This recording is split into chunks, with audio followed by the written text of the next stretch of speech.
day. Blue jays chitter-chattered in the pines.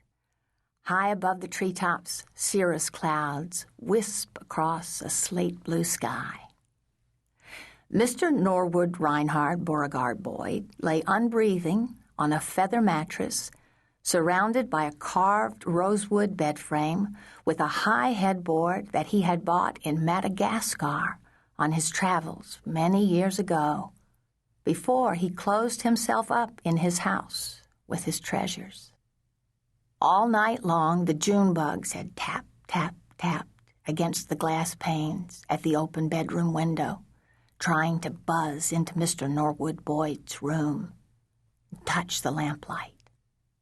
As the light came into the day, the hard-shelled little insects fell into an opening between the glass and the screen, where they hummed together at the bottom of the window in soft confusion.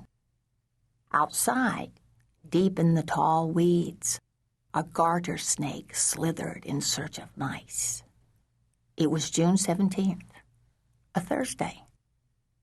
Mr. Norwood Boyd died a quiet death attended by sky, clouds, crickets, birds, bugs, snakes, and one human being, House Jackson. House Jackson, age 12, crackerjack baseball pitcher, obedient son, and keeper of his own counsel, had arrived just before the simmering time. He eased himself gingerly into a ladder-back chair next to the carved bed. He held his breath as he watched Mr. Norwood Boyd breathe and stare at the ceiling in a faraway silence. Instinctively, for it had been his habit, he reached for the book on the bedside table, Treasure Island. He opened it to the page that had been saved with a ribboned bookmark and read out loud in a mechanical voice, "Still, silver was not conquered. I could hear his teeth rattle in his head, but he had not yet surrendered." At that moment, Mr. Norwood Boyd surrendered. He closed his eyes and opened his mouth. A rattling sound came from his throat. The smell of Mr. Norwood's rattled breath made House blink and sit back in his folding chair. That breath, the sound of it and the smell of it, traveled the entire room, spangling the air like a salute, as if that breath was a last farewell to the big old bed, a last farewell to the lighted lamp, a last farewell to the rose-patterned carpet, to the bureau where the clothes were kept, to the bedside table where water shimmered in the glass, and to House, who had been faithful. When there was no more rattle and no more breath, House did as he had been instructed to do. He called Doc McCree's office from the big black telephone beside Mr. Norwood Boyd's bed. His fingers trembled as he dialed, and his voice cracked as he tried to speak. "Mr. Norwood Boyd?" He was out of breath. "Who is this?" asked a cranky voice Miss Betty Ramsey of the doctor's answering service.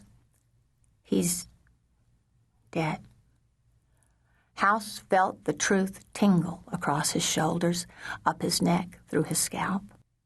He reached under his baseball cap and gave his head a small scratch. "Is this a joke?" Miss Betty did not like jokes. "No, ma'am," House whispered. His pale cheeks were on fire. He could practically hear his freckles sizzle. Miss Betty's voice was high and nasal. "Is that you, Clebo Wilson? You scoundrel? I'm calling your mama right now. She will whip you good. This is not funny." House couldn't think of one useful thing to say. Miss Betty waited. "Hello?" House put the telephone receiver back in its cradle as quietly as he could, as if he were handling a sleeping baby. Miss Betty's voice squeaked, "Who's there? Who's—" And then it was gone. House licked his lips and stared at Mr. Norwood Boyd. He had half a mind to touch him, but he didn't. His mother had died at home 6 years ago, and he had wanted to touch her too, but he hadn't. He thought about that moment now, of how